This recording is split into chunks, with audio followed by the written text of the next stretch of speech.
atau C, analisis wacana kritis. Waktu dan tempat saya silahkan, monggo. Terima kasih Sensei. Sebelumnya, apakah suara saya terdengar, teman-teman? Ya. Ada. Terima kasih. Assalamualaikum warahmatullahi wabarakatuh. Selamat sore Sensei, teman-teman semuanya. Di sini kelompok kami akan mempresentasikan mengenai analisis wacana kritis melalui pendekatan kognisi sosial menurut Van Dijk. Sebelum itu, izinkan saya untuk memperkenalkan anggota kelompok kami. Ada Kiara Ananggadipa, ada Wida, ada Ejar Senpai, Rizwanda Senpai, Dika Senpai, ada Wahyu Seto Aji, Noval Akil, Fikri, ada Maria, ada Ahlani Senpai, ada Lukman, Elisa, Putri, dan saya sendiri Nurul Auliani, dan juga ada Mutia Arahma. Tanpa membuang waktu, langsung saja kita mulai ke materinya. Silakan untuk Wida. Baik, terima kasih Arul. Saya akan melanjutkan. Pertama itu pengantar. Analisis wacana kritis adalah suatu jenis penelitian analisis wacana yang menitikberatkan kepada kajian bagaimana penyalahgunaan kekuasaan, dominasi, dan ketidaksetaraan dibuat, diproduksi, dan ditolak melalui teks atau lisan di dalam konteks sosial dan politik. Wacana tidak dipahami sebagai sesuatu yang netral dan berlangsung secara alamiah, karena dalam setiap wacana selalu terkandung ideologi untuk mendominasi dan berebut pengaruh. Karenanya, analisis wacana tidak dapat menempatkan bahasa secara tertutup, tetapi harus melihat konteks, terutama bagaimana ideologi dari kelompok-kelompok yang ada tersebut berperan dalam pembentuk wacana.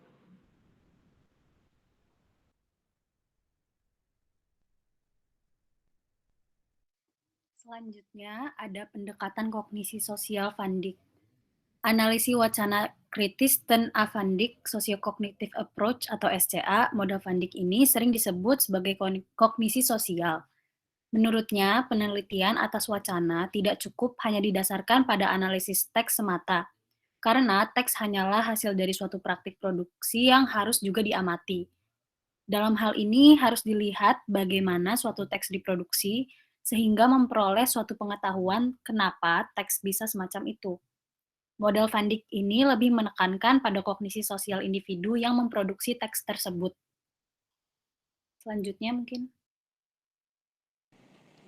Selanjutnya, wacana ini dapat memproduksi dan mereproduksi hubungan kekuasaan yang tidak imbang antara kelas sosial, laki-laki dan perempuan, kelompok mayoritas dan minoritas melalui perbedaan representasi dalam posisi sosial yang ditampilkan.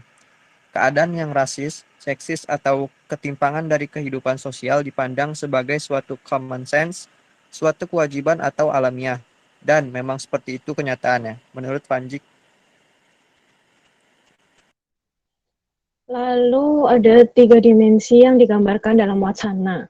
Yang pertama itu ada teks yang berupa berita, kognisi sosial yang berupa wartawan, lalu konteksnya adalah wacana dominan atau ideologi. Selanjutnya. Lalu penjelasannya, teks. Dalam teks yang diteliti adalah bagaimana struktur teks dan strategi wacana dipakai untuk menegaskan suatu tema tertentu. Lalu kognisi sosial mempelajari proses induksi teks berita yang melibatkan kognisi individu dari wartawan. Lalu konteks sosial mempelajari bangunan wacana yang berkembang dalam masyarakat akan suatu masalah.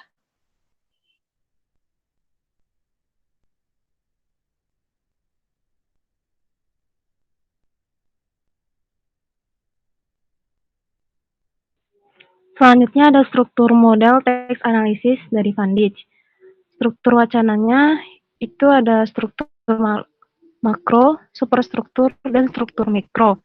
Dalam struktur makro merupakan makna global atau umum dari suatu teks dengan mengamati topik yang diangkat pada suatu teks. Hal yang diamati merupakan tematik dengan topik dengan elemennya topik. Nah, sedangkan superstruktur itu kerangka satu teks yang terdiri dari bahagian pendahuluan, isi, penutup, dan kesimpulan. Hal yang diamati merupakan skematik dan elemennya skema. Struktur mikro merupakan makna dari suatu teks yang dapat diamati dari pilihan kata, kalimat, serta gaya yang digunakan dalam suatu teks. Hal yang diamatinya ialah semantik, sintaksis, dan retorik. Dalam semantiknya, elemennya itu latar, detail, maksud, praanggapan, nominalisasi, dan penomoran. Dalam sintaksis, elemen yang ada di dalamnya ialah bentuk, kalimat, koherensi, dan kata ganti. Dalam retorik, elemennya ialah grafis, metafora, dan ekspresi atau ungkapan.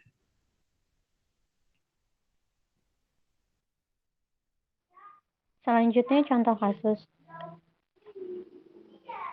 Yang pertama itu ada pada bagian teks, itu ada 3 struktur, yaitu struktur makro. Kisah di balik suksesnya Juragan 99 dan Sandi Purnamasari yang dijuluki Crazy Rich Malang. Yang kedua ada superstruktur, yaitu menggambarkan kesuksesan diraih dengan kerja keras dan ditandai dengan pencapaian karir yang bagus dan pendapatan yang tinggi. Baik, melanjutkan mengenai teks sebelumnya ya, yang dengan kami menemukan artikel dengan judul Kisah di Balik Suksesnya Juragan 99 dan Sandi Purnamasari dijuluki Crazy Rich Malang. Jadi ini penekanannya soal Crazy Rich ya. Jadi kalau secara struktur mikro kami mendapati ada retorik atau pemilihan kata-kata misalnya berupa cita-cita yang sederhana, kemudian kosakata berupa mengenyam pendidikan di sekolah negeri.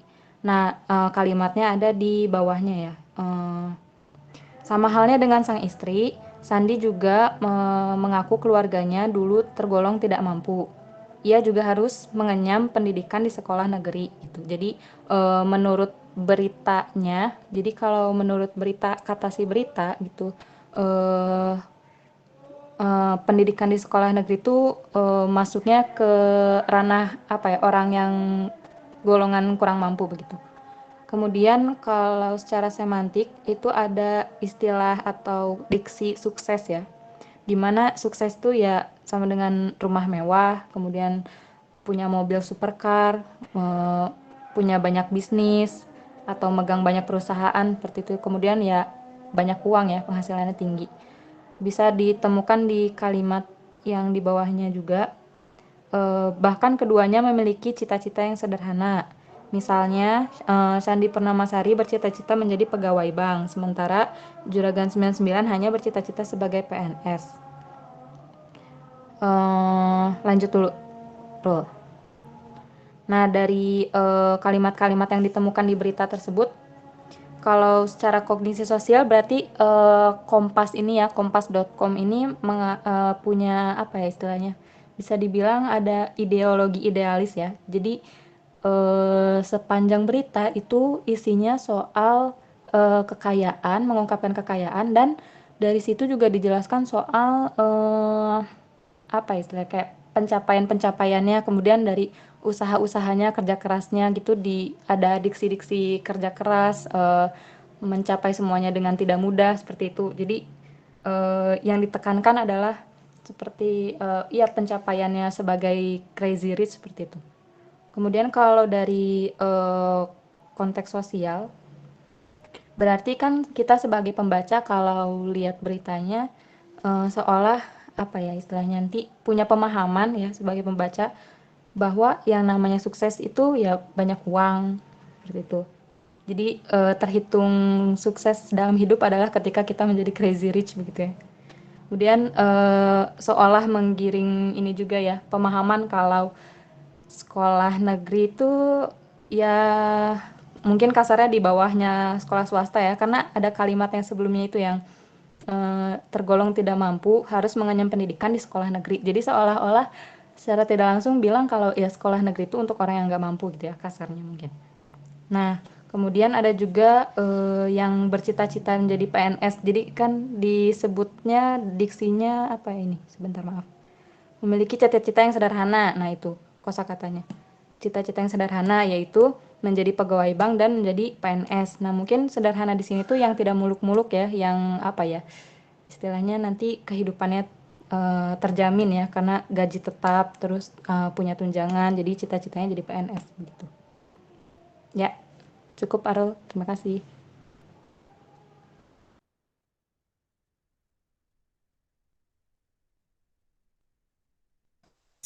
Sekian presentasi dari kelompok kami. Kurang lebihnya mohon maaf. Mungkin ada yang ingin ditanyakan atau ada yang menambahi.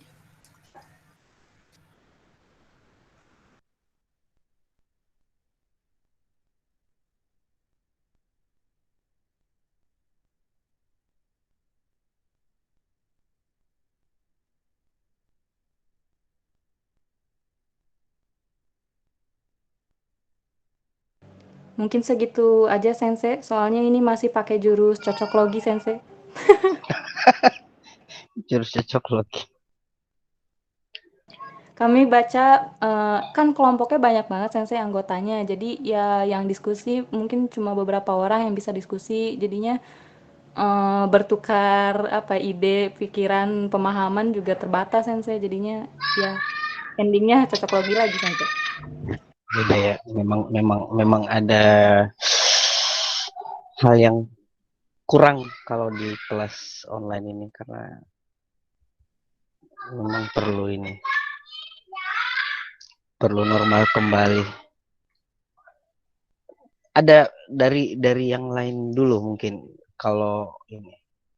Jadi mungkin kelompok lain bisa sambil membandingkan dengan punya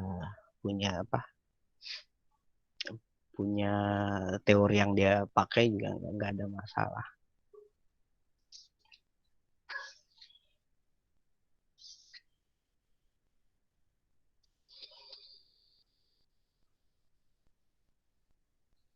Nggak ada ya. Kalau bisa tampilin slide-nya lagi nggak?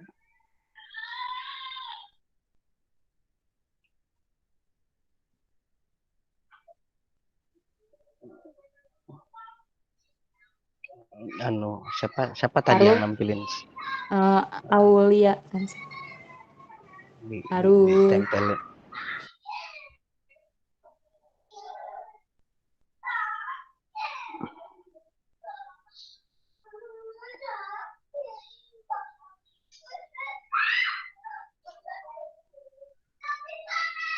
Bagian mana ya? Coba ke yang diagram yang sebelum masuk ke analisis itu kali ya. Oke. Nah, kalau di sini kan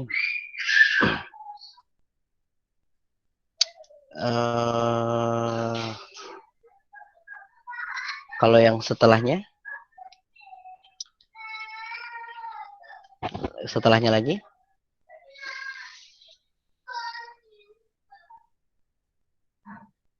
Oke.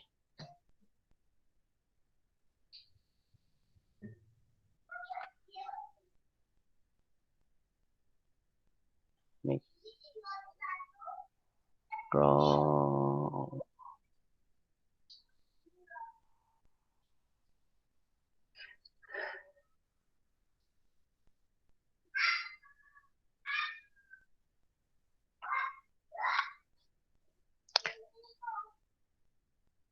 Nah, topik, skema, latar. Ini kan itu bagian mikro berarti teks, superstruktur berarti kognisi ya,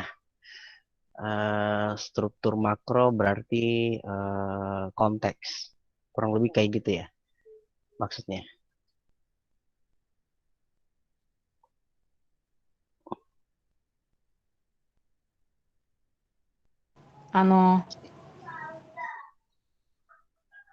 Ya kan yang di slide nomor 6 kan kayak gitu ya, melingkupi ya. Jadi di satu teks kan dilingkupi satu kognisi, berarti mungkin model entah itu keyakinan atau nilai atau ideologi. Nah, tapi di balik kognisi itu juga ada konteks yang meliputi yang lebih luas. Berarti kalau dibaca di struktur sini, ketika dianalisis, berarti yang mikro itu teks, superstruktur berarti kognisi, struktur makro itu lebih ke konteksnya. Ya, kurang lebih kayak gitu ya.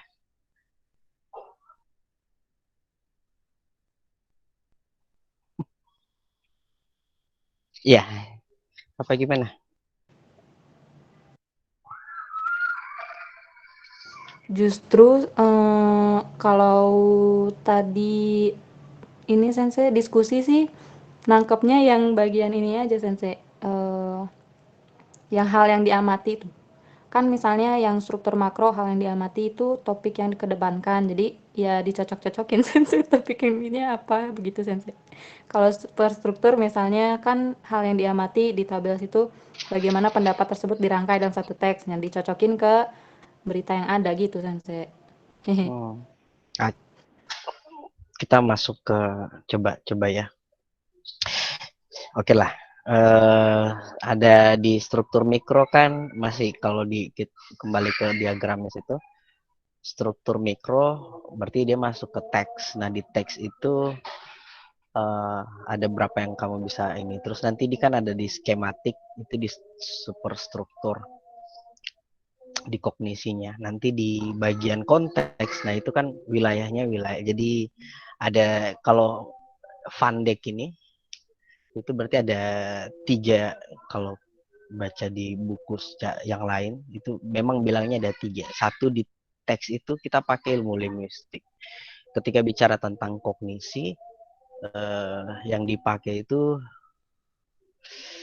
ilmu psikologi. Jadi bicara tentang nilai atau sesuatu yang diyakini sebagai suatu kebenaran, terus bagaimana kemudian kebenaran itu disalurkan. Terus nanti ke bagian yang ilmu sosialnya itu ada pada ketika menganalisis konteks. Nah, di situ artinya bagaimana institusi-institusi apa saja yang memproduksi kembali atau mempertahankan kognisi-kognisi yang kemudian menjadi dominan, karena kan ada pertaruhan kekuasaan di situ. Nah, kalau lihat ke dalam analisisnya, coba masuk ke dalam analisis itu. Lagi. Nah, ya. Nah, yang sampai di sini. Oke.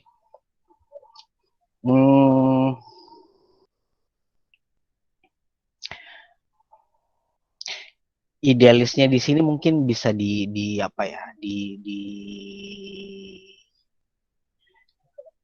Kalau kita bicara idealis kan sebenarnya lebih masih terlalu umum. Artinya orang yang idealis itu berarti seseorang yang berpegang pada satu ide tertentu. Setidaknya itu idealis. Artinya dia punya pandangan atau pikiran yang dengan pikiran atau pandangannya itu dia berpegang. Nah,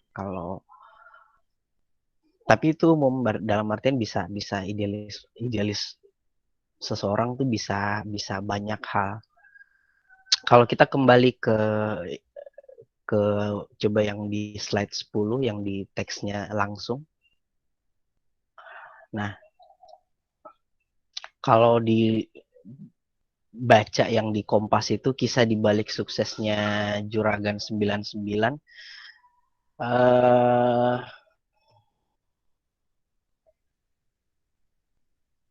biasanya kalau untuk cara mudah untuk menggunakan analisis Van Dijk adalah mencari siapa kemudian yang memiliki peranan atau yang mengontrol. Nah, kekuasaan dalam bahasa Van Dijk itu adalah yang mengontrol teks dan mengontrol konteks. Nah, itu yang kalau kita mau lihat di sini, yang mengontrol itu adalah media itu sendiri. Dalam hal ini kompas.com. Jadi kompas.com yang membuat teks, dan di dalam teks yang dikeluarkan kompas.com itu ada kognisi yang kemudian mau disebar. Kita bisa lihat sebenarnya dalam artian ini kan ada reproduksi kalau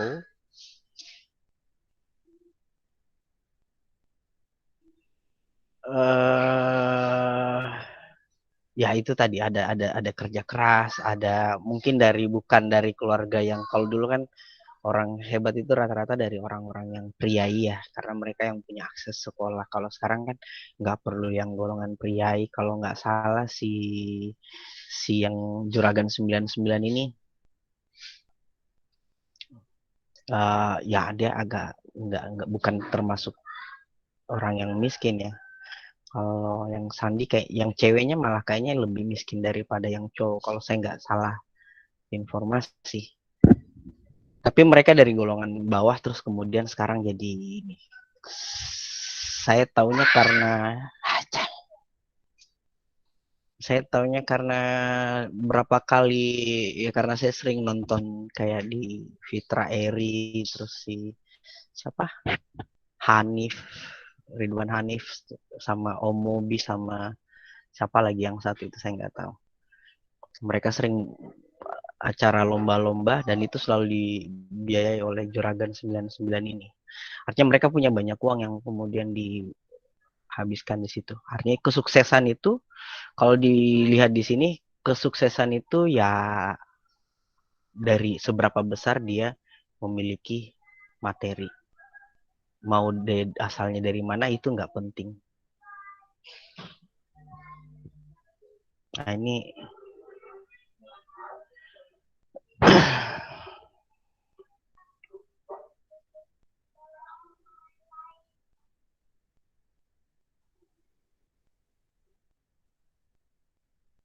Mbak, jangan ditutup pintunya, Mbak.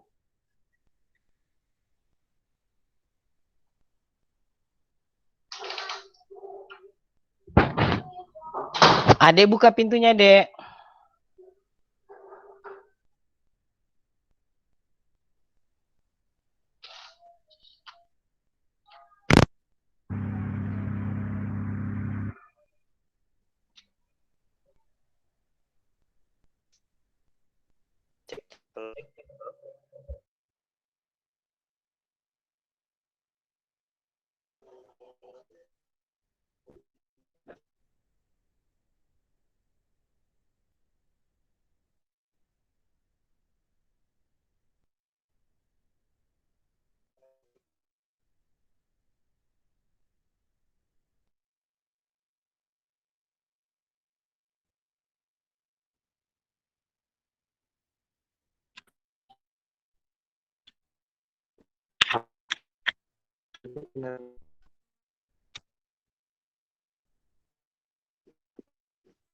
Cek.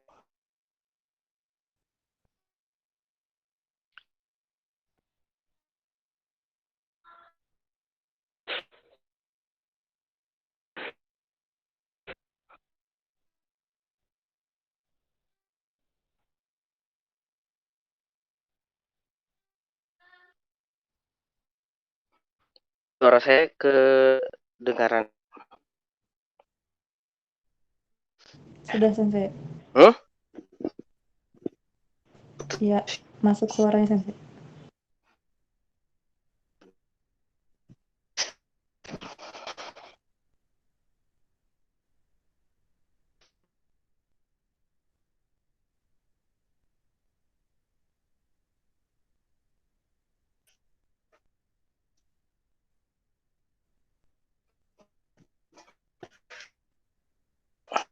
Eh,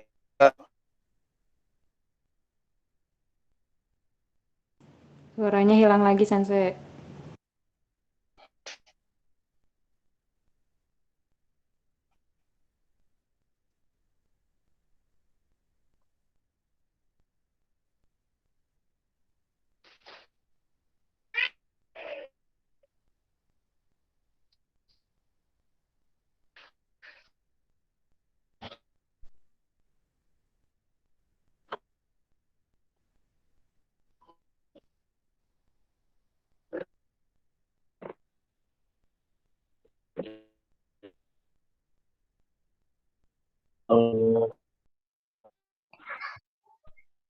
Kalau ini suaranya kedengaran?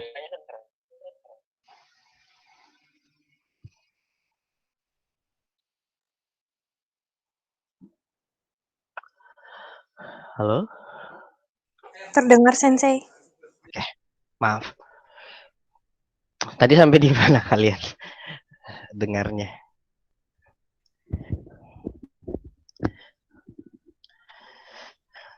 Oke, saya ulang. Gimana? Sampai yang Sensei cerita soal Juragan 99. Oke. Jadi kalau dilihat di sini teks ini seolah-olah saya nggak tahu isinya dalamnya seperti apa ya. Tapi dari yang kamu cerita tadi, mungkin kalau di slide berikutnya itu, coba lihat di slide berikutnya.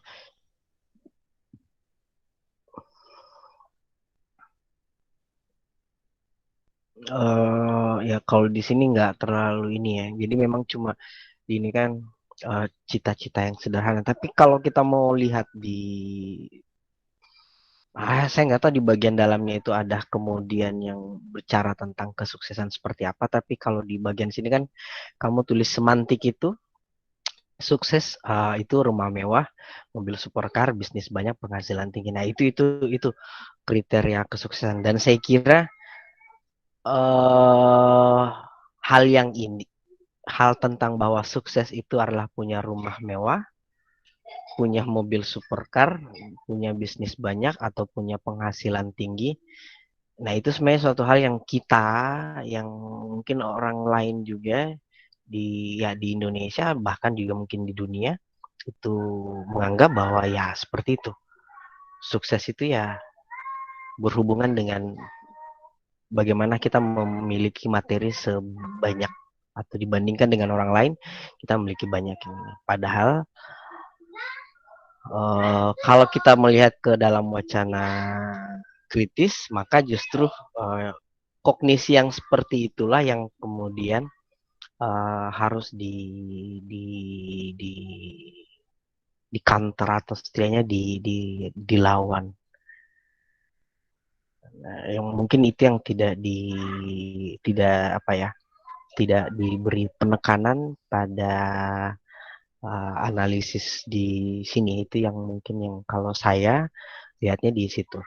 Jadi pertama itu cara paling mudah kalau menggunakan Pandek adalah mencari apa yang kemudian menjadi kognisi yang lahir dari teks itu.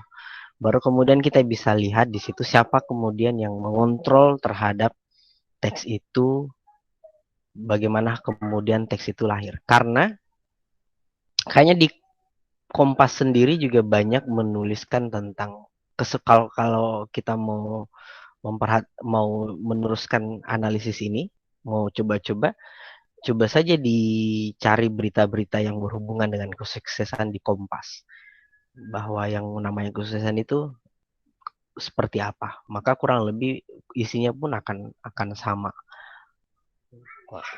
Itu hipotesa pertama kalau mau digunakan untuk melihat ini secara kritis, kurang lebih. Nah, itu masih di tataran kognisi. Nah, kalau kita mau lihat ke kondisi sosial, coba lihat ke berikutnya, ke struktur konteks sosialnya di situ. Konteks sosial di sini berarti bukan konteks, kalau di sini kan PNS apa segala macam itu, justru sebenarnya kalau kita mau lihat dalam teksnya sendiri, mereka yang awalnya bercita-cita sederhana itu ternyata mereka nggak sesuai cita-citanya kan, kalau nggak salah dia jualan skincare apa ya kalau kayak gitu. Jadi dia bukan jadi PNS malah.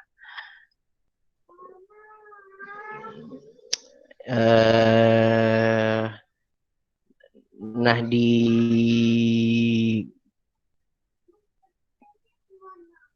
ada kalau kita mau lihat konteks sosial yang sebenarnya mau diarahkan di sini itu konteks sosial yang lebih luas, dalam artian di mana kita juga pun ada di dalam situ, bukan cuma cerita tentang ini. Jadi di dalam konteks sosial kita masih ada juga kayak macam kognisi yang lain, dalam artian salah satunya itu juga yang menjadi ceritanya si Juragan 99 ini. Misal kayak macam banyak orang bercita-cita menjadi PNS karena PNS itu punya gaji tetap, ada tunjangan. Tapi tidak mudah untuk menjadi seorang PNS. Jadi minimal kalau enggak yang pintar-pintar amat, punya backing lah orang dalam. Kalau sekarang kan agak lebih ini lagi ya, karena sudah pakai tes terbuka seperti itu. Saingannya banyak, tapi justru kalau dilihat dari sekarang, jadi PNS itu nggak bisa menjamin kesuksesan, karena gajinya meskipun tetap, tapi ya segitu aja. Malah justru yang mau dibangun dalam kognisi yang mau dibangun itu, wirausaha itu lebih menjanjikan, lebih jalan untuk menuju kesuksesan lebih cepat dibandingkan menjadi PNS. Kayak gitu kalau mau dilihat.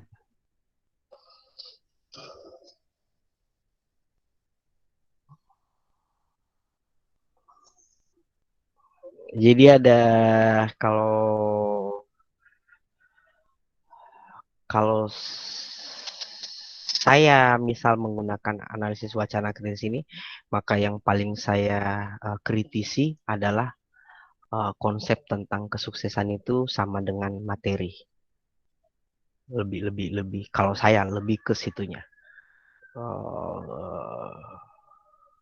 Yang justru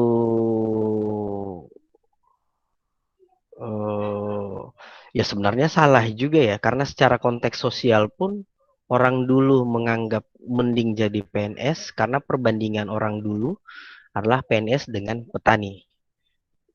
Sama-sama kecil, cuma lebih mendingan jadi PNS karena tiap bulan tuh pasti. Sedangkan petani enggak. Petani sekali nanam belum tentu hasilnya sama seperti musim panen yang lalu. Kayak gitu. Nah, kalau dari konteks analogi seperti itu, terus perubahan waktu, kemudian ada usaha yang lain. Nah, berwirausaha itu kemudian menjadi suatu ini. Tapi yang mau dilihat sebenarnya, mau dari dulu sama sekarang, tetap kesuksesan itu dipandang sebagai dari sisi materi semata, bukan dari yang lain kayak gitu. Itu yang kalau kita mau kritisi, ya sebenarnya di kesalahannya di situ. Melihat sukses itu ya kurang lebih sama dengan kayak macam kalian di sekolah, preteksnya itu atau kognisinya itu nilai.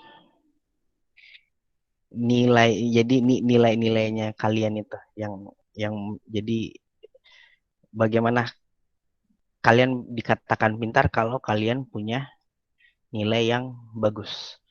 Kalau dalam kehidupan kalian dikatakan sukses kalau kalian punya harta yang banyak. Kurang lebih analoginya seperti itu. Tapi nah itu harusnya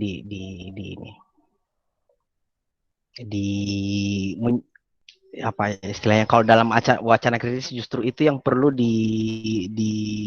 dielaborasi lebih dalam, kenapa sampai nilai itu penting dalam kuliah.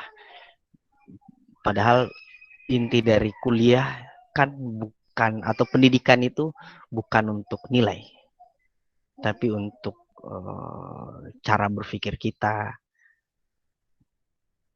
Nah, itu yang tidak ada, justru malah nilai tidak menjamin cara berpikir seseorang.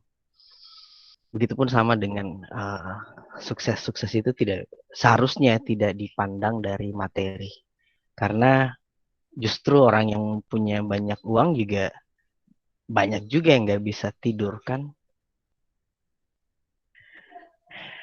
karena sibuk jaga hartanya. Kurang lebih kalau menurut saya kalau terkait yang ini, jadi masih apa? eh Kalau mau di ini, kayaknya sudah bisa hampir masuk, belum dalam artian ini masih analisis wacana tapi belum sampai ke kritis, karena untuk bisa sampai ke kritis itu mungkin ada satu yang lewat. Nah, yang lewat itu mungkin yang untuk kalau di Fundek itu berarti mencari siapa yang memproduksi itu, justru dari situ kayaknya bisa kelihatan lebih ini apa yang diproduksi oleh sang pengontrol itu. Karena kalau kita menemukan yang dominan, tokoh yang dominan atau orang yang dominan, nah kemudian kita bisa ketahui apa yang keluar dari dia itu. Nah, itulah sebenarnya kognisi-kognisi yang diproduksi oleh dia untuk kalau dalam kasus ini ya di Kompas medianya secara umum.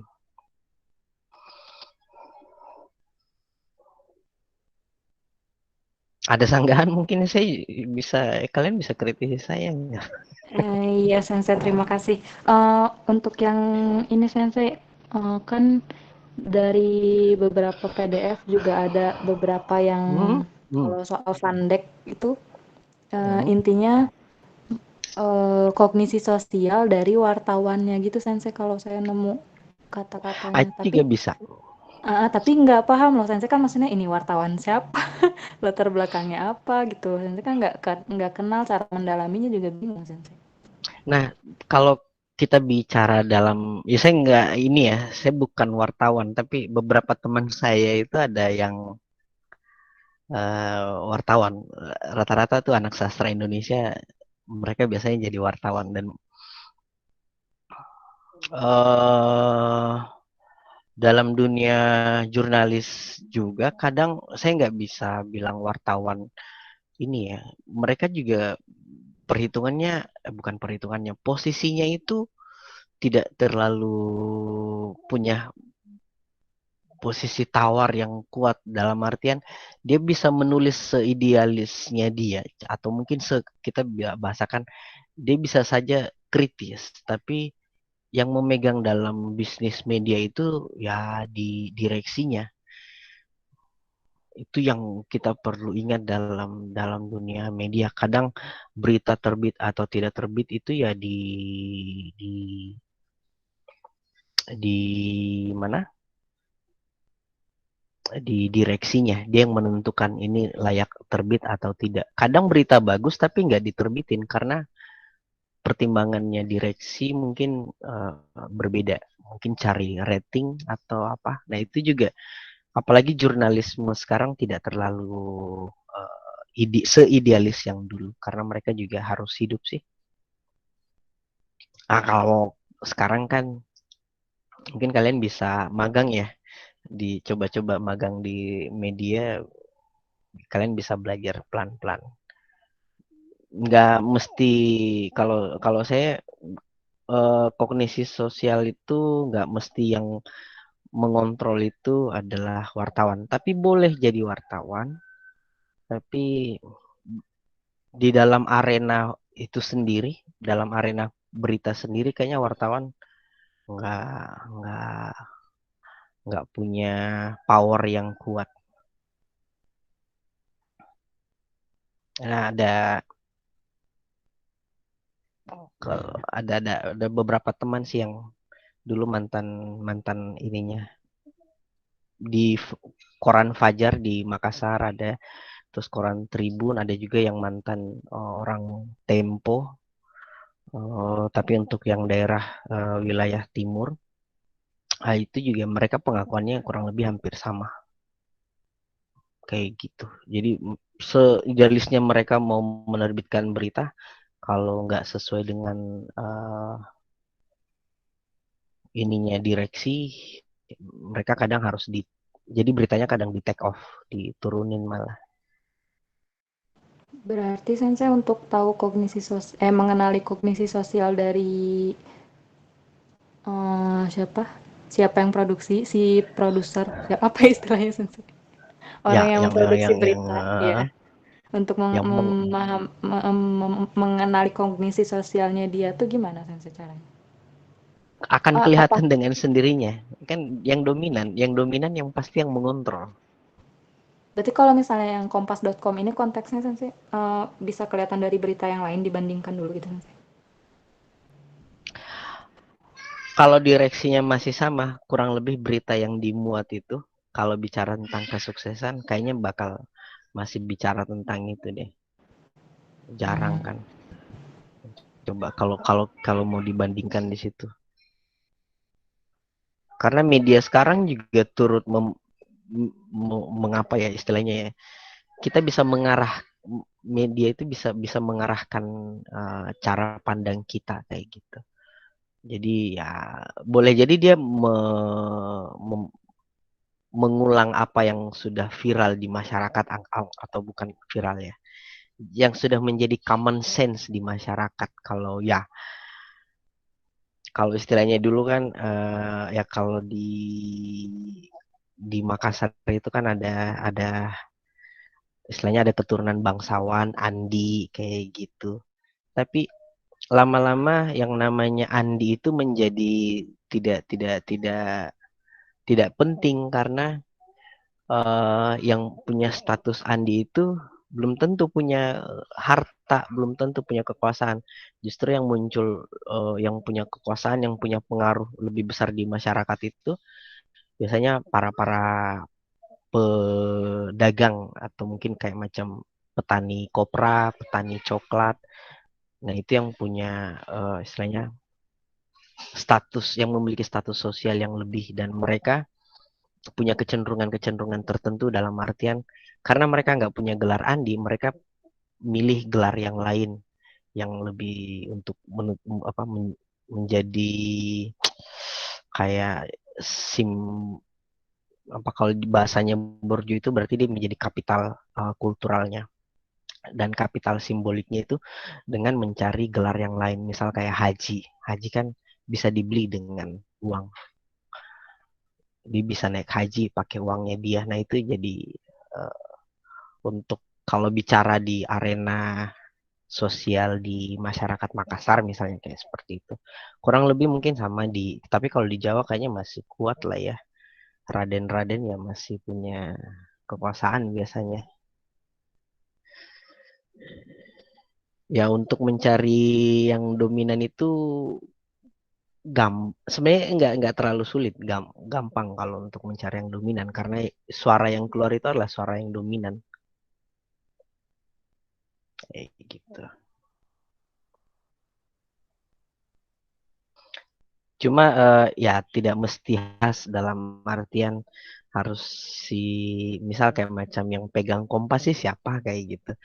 Nah itu kita nggak tahu. Cuma kan di Kompas sendiri juga punya ada dinamikanya sendiri, ada orang-orangnya sendiri. Yang itu juga belum tentu semua orang bisa tahu. Tapi kalau kamu bisa cari tahu, nah itu bisa lebih bagus lagi sebenarnya. Kayak gitu. Sama kayak dalam kelas ini yang punya kontrol itu siapa ya bisa ketahuan yang paling banyak ngomong saya berarti ya. Kayak gitu kurang lebih maaf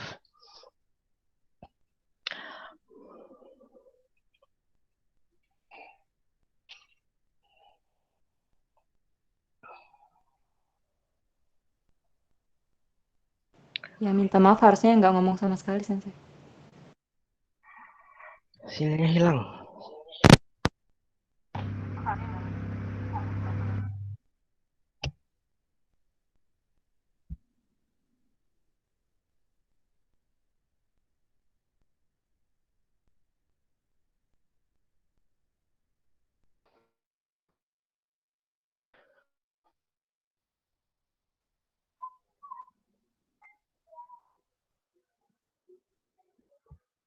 kalau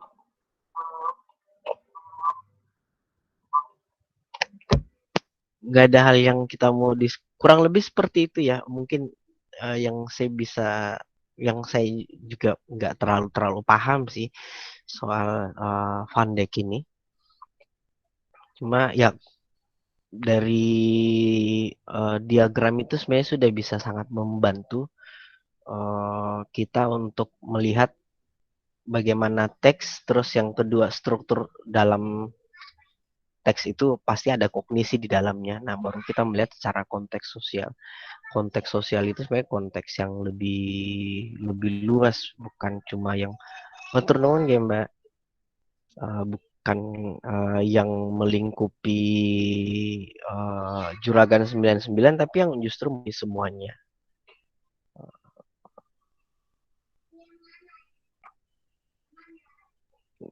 Kayak gitu kan ada perbandingan-perbandingannya. Sebenarnya kalau mau dilihat di secara konteks sosial itu perbandingannya di antara negeri dengan swasta.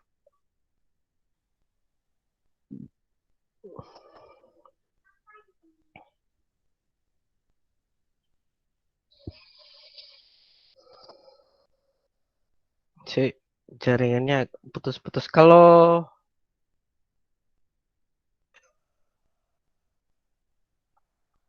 ada hal yang mau didiskusikan lagi mungkin, atau mungkin ada masukan dari yang lain.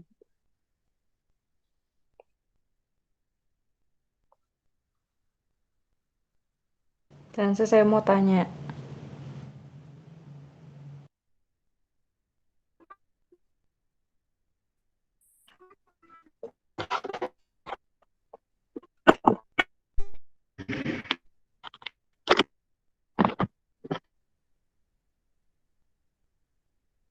Halo.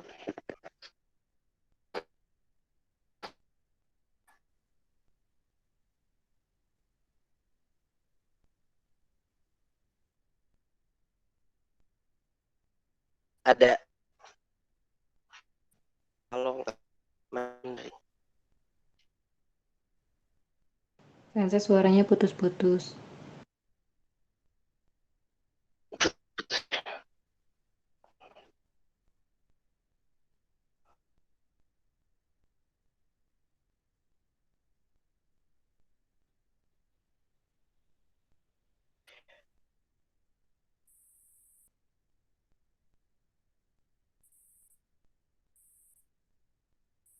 Kalau ini ada yang, kalau nggak ada kita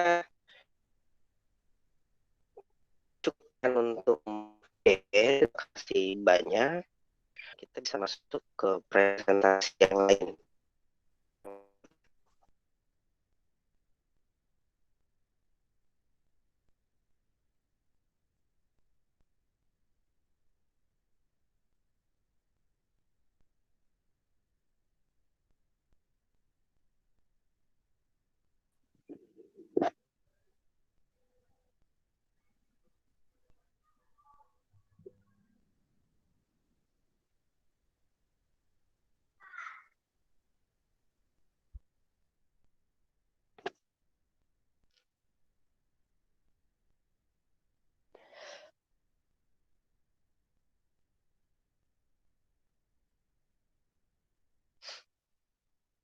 Sensei, tadi putus-putus langsung kelompok selanjutnya kan Sensei?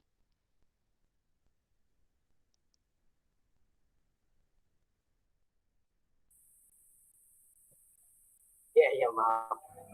Jaringan saya lagi jelek-jelek. Ya, kelompok selanjutnya boleh. Terima kasih untuk kelompok C. Hai Sensei. Kelompok selanjutnya kelompok D.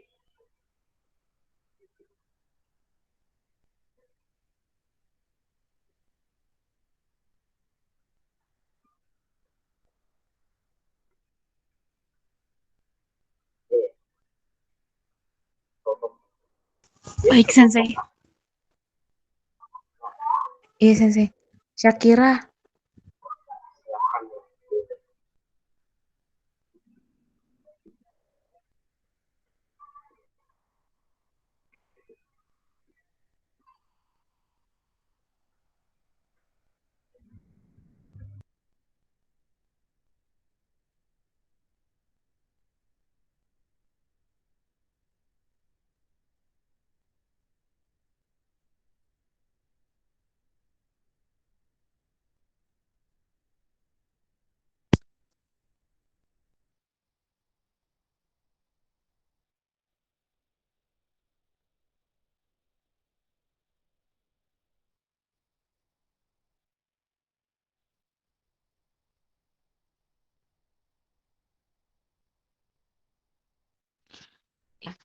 Em,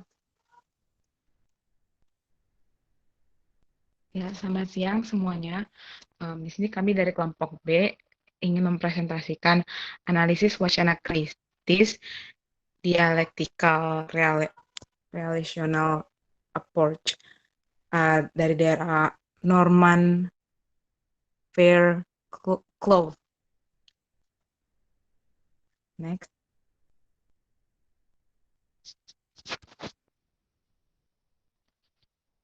Ya, ini anggota kelompok kami.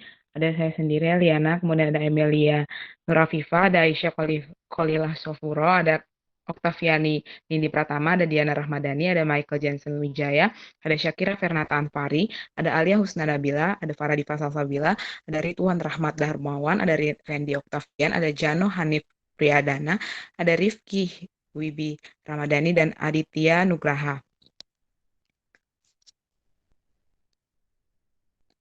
Pengertian analisis wacana kritis.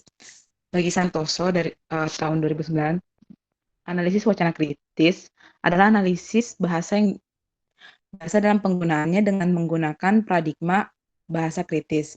Analisis wacana kritis sering dipandang sebagai oposisi analisis wacana deskriptif yang memandang wacana sebagai fenomena teks bahasa semata-mata, padahal tidak demikian. Dalam analisis wacana kritis, wacana tidak dipahami semata-mata sebagai kajian bahasa. Analisis wacana kritis memang hasilnya bukan untuk peroleh gambaran dari bahasaan, melainkan menghubungkan dengan konteks. Hal itu berarti bahwa bahasa itu dipergunakan untuk tujuan dan praktik tertentu, termasuk di dalamnya praktik kekuasaan. Ya. Next.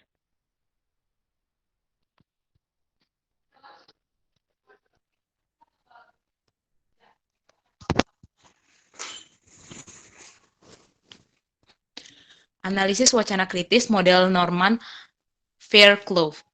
Ya. Norman Fairclough dianggap sebagai praktisi yang paling mengesankan dan berpengaruh di analisis wacana kritis karena memberikan paling signifikan di dalam karya sebelumnya 9, ia menyebutkan pendekatannya terhadap bahasa dan wacana sebagai studi bahasa kritis. Pendekatan analisis wacana kritis yang dibuat Norman adalah bahwa kegiatan berwacana sebagai praktik sosial. Hal ini menyebabkan ada hubungan yang berkaitan antara praktik sosial dan proses pembentukan wacana. Untuk itu, harus dilakukan penelusuran atas konteks produksi teks, konsumsi teks, dan aspek sosial budaya yang mempengaruhi bentuk wacana. Next, berikutnya, Andy.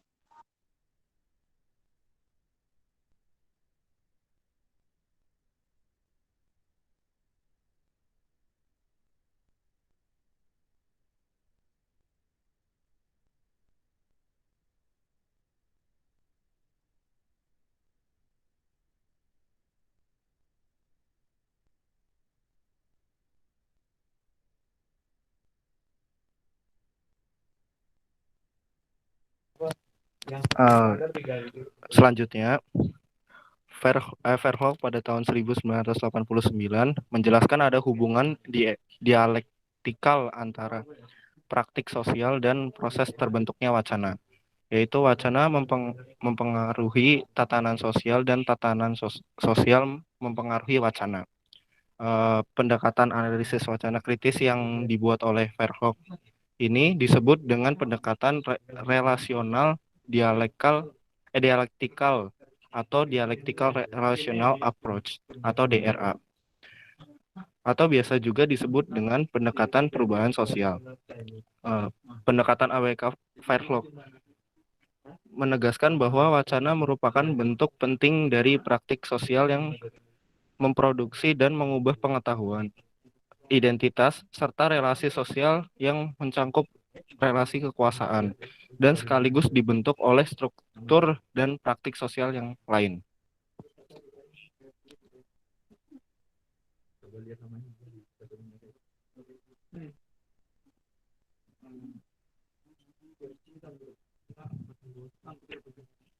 Dimensi analisis wacana kritis menurut Norman Verhoek. Verhoek menawarkan model diskursus yang memuat 3 dimensi analisis wacana, yaitu dimensi teks, discourse practice, dan sosiokultural practice. Yang pertama, dimensi teks atau mikrostruktural, dianalisis secara linguistik, yaitu dengan melihat kosakata, semantik, dan sintaksis. Yang kedua ada discourse practice atau mesostruktural, merupakan dimensi yang berhubungan dengan proses produksi dan konsumsi teks. Yang ketiga, sociocultural practice atau makrostruktural, adalah dimensi yang berhubungan dengan konteks di luar teks.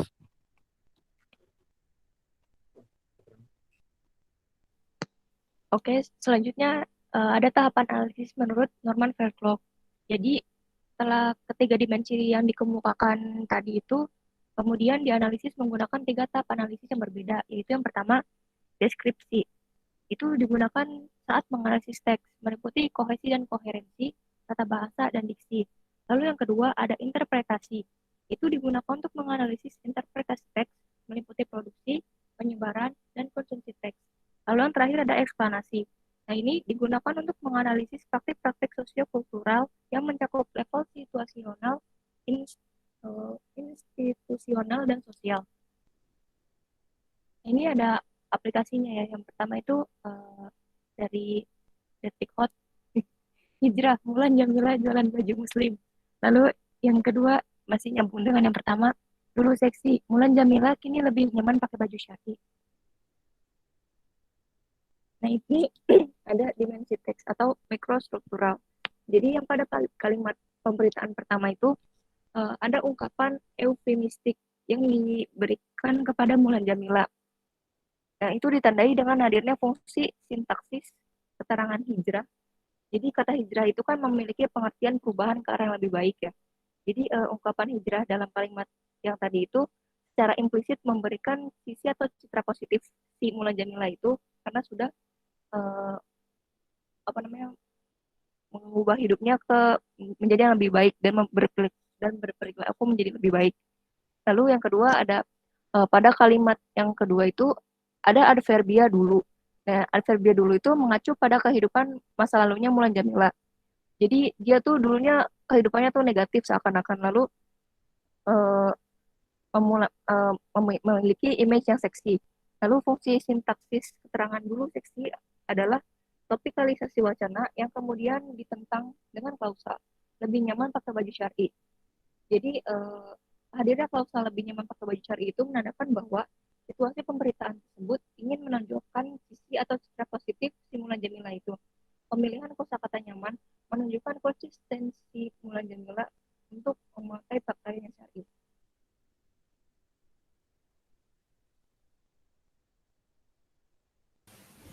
Selanjutnya ada discourse practice mesostruktural. Ini berhubungan sama dimensi produksi teksnya ya. Ada hot.detik.com merupakan situs berita berbasis internet sistem berdiri sejak tanggal 30 Mei 1998. Namun pada tanggal 3 Agustus namun pada tanggal 3 Agustus 2011 hot.detik.com ini diakuisisi oleh Transcorp oleh Hairul Tanjung. Hot.detik tidak memiliki edisi cetak, hanya memiliki edisi daring atau online aja. Hotdetik.com tidak hanya menyajikan berita-berita dan informasi bagi para pembaca, namun juga menyajikan produk jasa seperti jasa diskusi, detik forum, dan jasa pasang iklan atau iklan baris. Pemberitaan selebriti pada situs media daring hot.detik.com disajikan secara terkini serta dikemas secara santai dengan menggunakan pemilihan kata yang singkat dan mudah dimengerti oleh pembaca. Selanjutnya ada sosiokultural praktis atau makrostruktural. Di sini dalam pemberitaan Mulan Jamila ini tidak ditemukan tingkat situasional dan institusional karena tidak melibatkan pihak institusi manapun. Sedangkan tingkat sosial yang ada dalam kedua pemberitaan tersebut erat kaitannya dengan eksistensi media yang mengangkat isu hijrah yang dilakukan oleh seorang selebriti tanah air, yaitu Mulan Jamila. Masyarakat Indonesia yang mayoritasnya memeluk agama Islam menciptakan konsep muslim yang baik menurut pandangannya sendiri. Sudut pandang masyarakat bahwa seorang wanita muslim itu yang berpakaian seksi itu buruk, dan sebaliknya yang berpakaian menutup aurat adalah baik, dan menciptakan budaya label di masyarakat. Label menjadi sebuah sistem yang membudaya dalam menilai citra kepribadian seseorang. Begitupun dengan pemberitaan Mulan Jamila sebagai selebriti yang memiliki label buruk dalam sudut pandang masyarakat Indonesia. Ketika sekarang ia memutuskan untuk berubah menuju jalan yang lebih baik, maka hal tersebut akan ramai diperbincangkan dan diberitakan berbeda-beda tergantung pada motivasi-motivasi dan opini tertentu yang akan dicitrakan oleh media.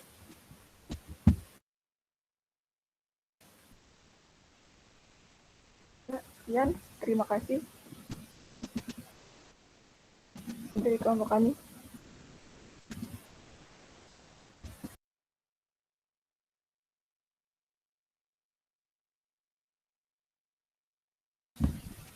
Ya, mungkin ada yang mau ditanyakan? Atau diskusi saja, nggak apa-apa.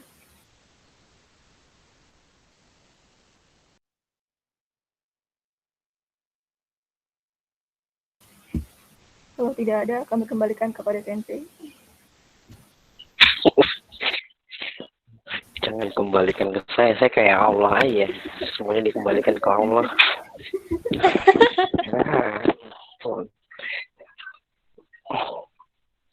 Oke.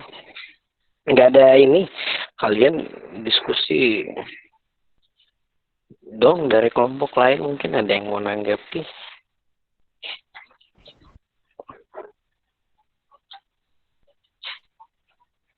Kalau dalam diskusi kayak gini mungkin takut apa gimana ya? Maunya pas giliran kelompok dia nggak mau ditanyain kayak gitu biar cepat selesai.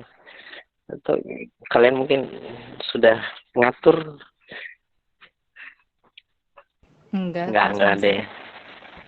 Kalau dulu saya harus ini, memang biar kita tuh diskusinya menarik ya, kita sekongkol dengan teman-teman dari kelompok lain. Jadi setidaknya tuh biar keren-keren dikit, kita bagi pertanyaan ke teman-teman yang lain, nanti pas diskusi teman tuh bertanya kayak gitu. Jadi kan keren, kita bisa jawab pertanyaan orang kayak gitu. Dulu mahasiswa dulu kayak gitu, biar keren. Ya ada, kalau di bagian mana ya, kalau untuk yang fair class itu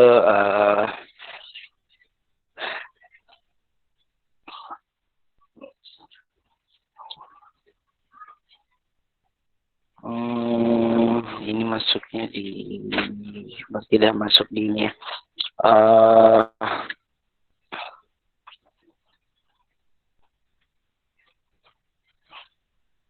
Kalau ini yang saya baca bukunya ya, bukunya itu apa ya, judulnya Hamparan Wacana dari Praktek Ideologi Media hingga Kritik Postkolonial. Ini kumpulan tulisan yang pakai analisis wacana kritis. Editornya itu Bu Wening, ini penerbit Ombak dari Yogyakarta. Bu Wening itu kalau nggak salah sekarang sudah profesor ya. Ini pembimbingnya Diana Sensei. Angkanya masih dekan FIB UGM. Dia memang ahli CDA, Critical Discourse Analysis, karena dia juga belajar dari sumbernya. Dia lulusan Prancis.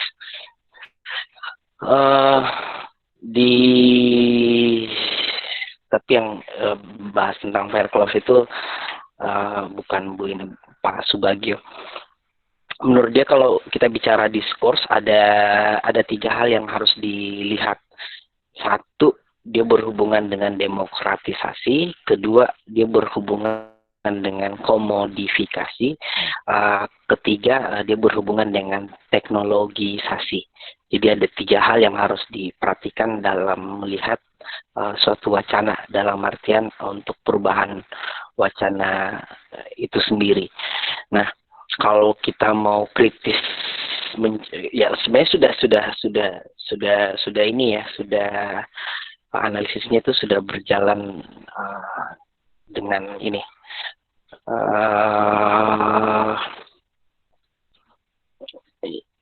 Ya step-stepnya sudah dapat, cuma kadang kita juga harus sedikit istilahnya melihat Verklovnya itu kadang mengumumkan ide-ide apa lagi dalam mungkin yang kemungkinan itu bakal ada dalam satu diskursus. Nah, kalau dilihat dari 3 isu ini, ada demokratisasi, ada komodifikasi, ada teknologisasi, kita juga bisa menggunakan ketika berhubungan dengan diskurs dalam hal ini tentang kata hijrah, atau mungkin dari yang kalau ininya kan karena rakyat Indonesia adalah sebagian besar Muslim, maka yang mau sebenarnya justru yang kelihatan dalam kedua berita itu, meskipun satu berita menampilkan dengan bahasa yang sedikit eufemistik, agak lebih halus, tapi dari keduanya itu terjadi komodifikasi, dalam artian ada komodifikasi itu kayak semacam sesuatu yang barang yang diperjualbelikan kayak gitu. Jadi menjadi kayak macam hal yang bukannya komoditas. Kalau dalam dunia ekonomi itu kan komoditas itu berarti sesuatu yang bisa diperjualbelikan. Nah, kalau dibahasakan itu yang mestinya bukan diperjualbelikan tapi menjadi barang yang diperjualbelikan, nah itu bisa disebut dengan komodifikasi. Salah satunya itu yaitu konsep tentang hijrah itu. Karena saya masih ingat tahun 2000 awal lah, masih banyak kayaknya perempuan-perempuan atau ibu-ibu itu belum terlalu lazim untuk menggunakan kerudung atau jilbab. Sekarang sudah lazim. Nah, sekarang konsep yang dikomodifikasi lagi itu ya kata-kata hijrah itu. Ya mungkin karena banyak artis yang hijrah, terus banyak artis yang buat komunitas-komunitas hijrah, terus bisa disematkan di mana saja, dan itu biasanya ada nilai ekonomi yang di dalam situ itu juga bisa. Nah, kalau dalam Verklov ini juga bisa menjadi suatu hal yang kita bisa kritisi. Saya kira seperti itu mungkin kalau mau ditambahkan ya. Nah, yang bisa ditelusuri lebih jauh lagi bukan cuma membahas tentang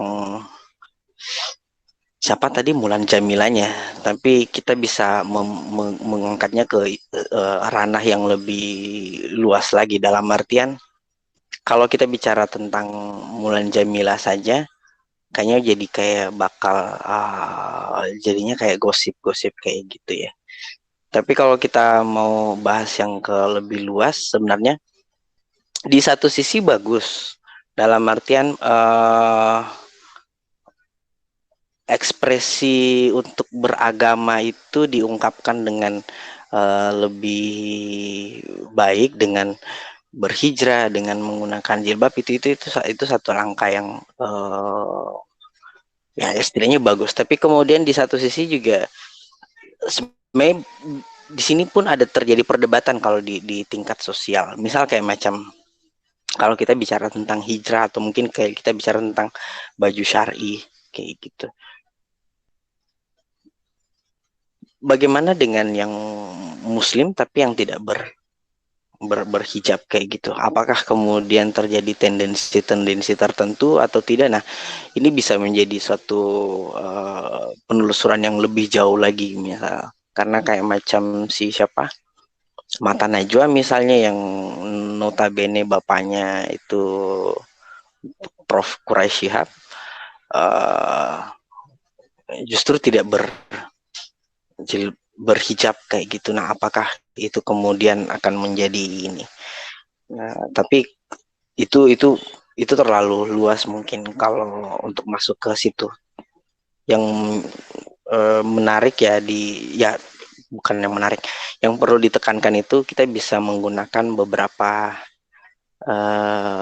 pendapat Verklov tentang, kalau kita bicara diskursus itu, kita bisa melihatnya, satu, wacana itu sebagai demokratisasi kah? Kedua, wacana itu timbul sebagai komodifikasi, atau ketiga sebagai teknologisasi. Nah, itu bisa juga untuk dilihat seperti itu, kurang lebih kayak gitu ya kalau untuk melihat suatu wacana yang hadir atau mencoba mengkritisi wacana yang hadir itu. Kalau bicara lebih luas, banyak yang bisa karena saya juga agak sedikit ini sih, agak apa ya, terlalu banyak komodifikasi yang sifatnya religi, tapi untuk di Indonesia yang harusnya kita juga mengakui keragaman, kayaknya justru tidak. Justru dengan bentuk-bentuk seperti ini, yang lain itu kayak macam disepelekan. Kita tidak bisa tidak bisa berempati terhadap bagaimana yang di luar non muslim kayak gitu. Nah, itu karena yang diproduksi oleh media yaitu terus yang ini, atau kenapa hanya Mulan Jamila bukan yang lain ya, karena memang kayaknya porosnya ya cari, lagi-lagi media adalah biasanya mencari rating juga.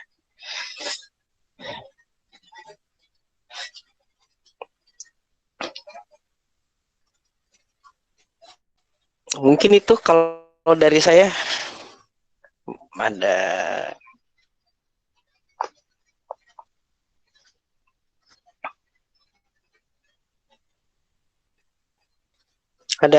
pertanyaan atau hal yang mau didiskusikan? Kalau mau dibandingkan ya, ada sedikit perbedaan di Verkov sama siapa tadi, Van Dijk. Ada yang bisa menyimpulkan nggak kira-kira bedanya apa? Sama-sama analisis wacana kritis, tapi bedanya pasti ada. Ada yang bisa nyimpulin nggak?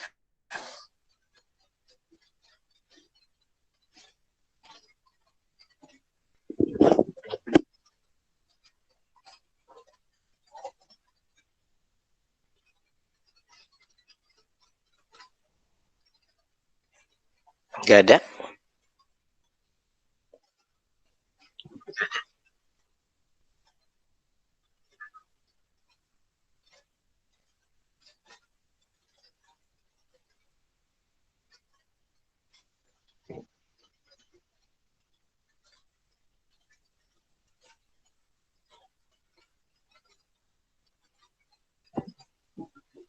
Bingung sebenarnya.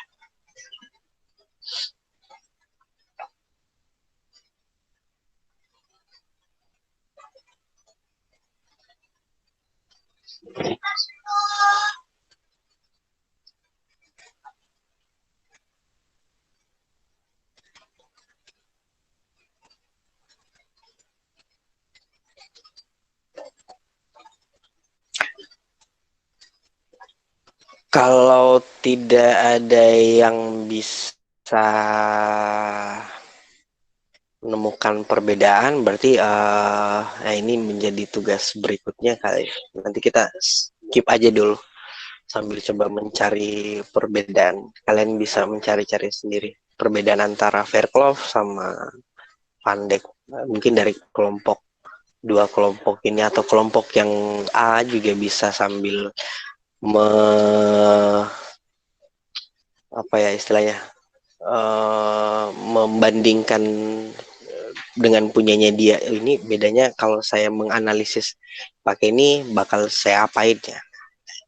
Secara garis besar sih tidak ada yang sama ya, karena kedua yang sudah dipresentasikan itu sudah mencoba artinya kritisnya itu juga mencoba untuk melihat itu dari kacamata yang sosial.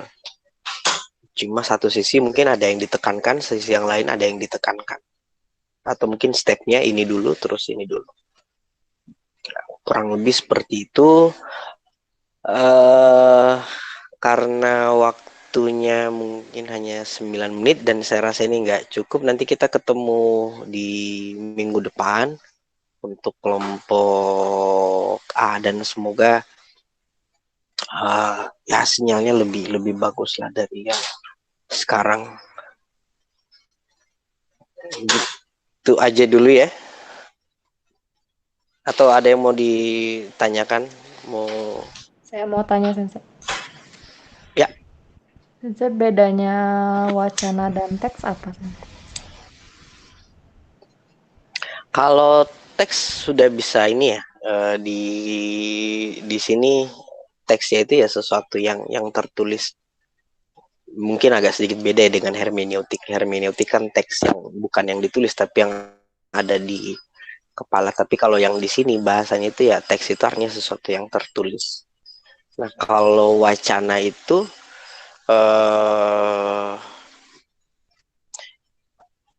kalau kita masuk ke definisi dari siapa lagi namanya, Rico, tentang wacana, berarti kan ada tambahan lagi. Jadi memang terikat sama waktu, ada lawan bicara. Nah,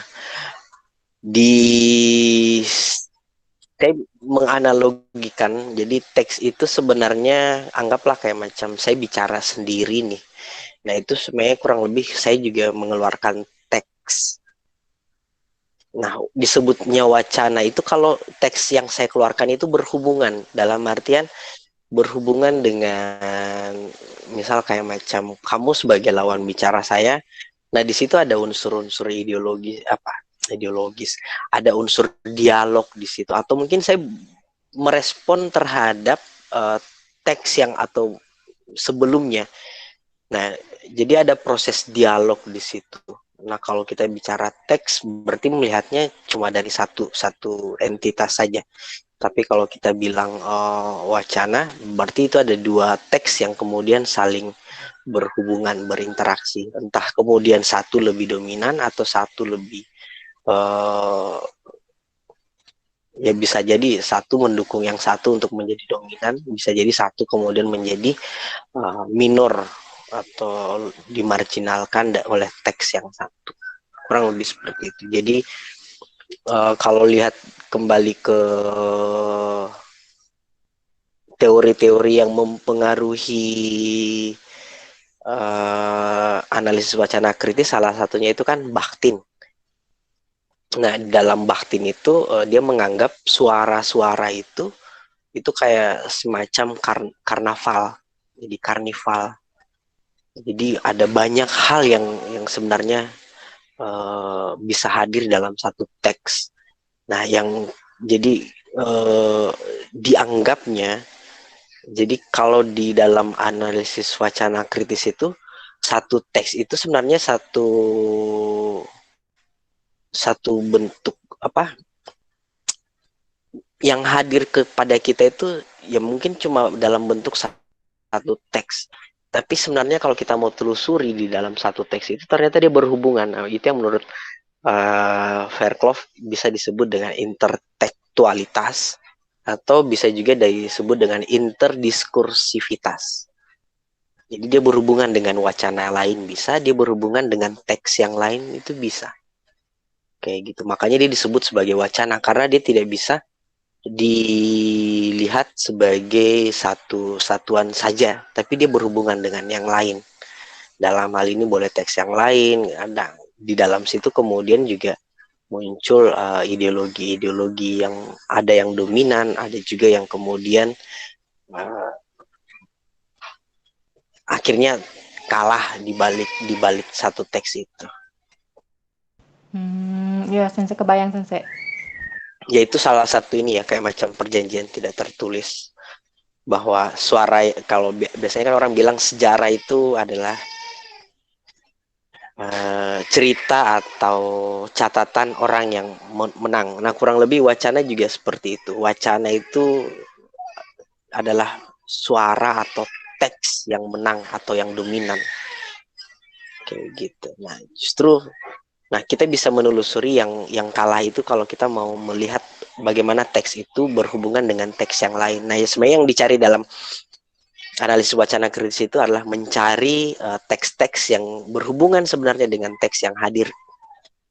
Karena dia pasti ada teks yang lain itu boleh jadi menyimpan teks yang kalah. Ada kurang lebih seperti itu. Hai, Sensei, arigatou gozaimasu. Hai, arigatou. Oke, ada lagi? Kalau tidak ada, kita cukupkan. Terima kasih banyak untuk kelompok C. Terus untuk kelompok B atas presentasinya di hari ini. Dan kita akan ketemu di presentasi berikutnya oleh kelompok A.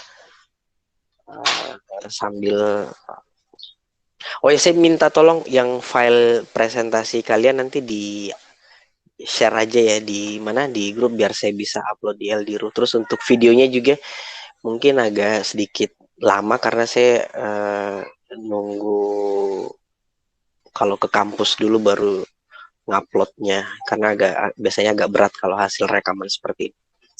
Ya, itu saja untuk pertemuan hari ini. Sekali lagi terima kasih dan mohon maaf karena banyak gangguan-gangguan, mungkin dari gangguan suara atau gangguan jaringan. Ya, kurang lebih seperti itu. Saya akhiri kelasnya. Assalamualaikum warahmatullahi wabarakatuh. Selamat sore semuanya. Sehat-sehat selalu. Waalaikumsalam warahmatullahi wabarakatuh. Arigatou gozaimashita. Arigatou gozaimashita.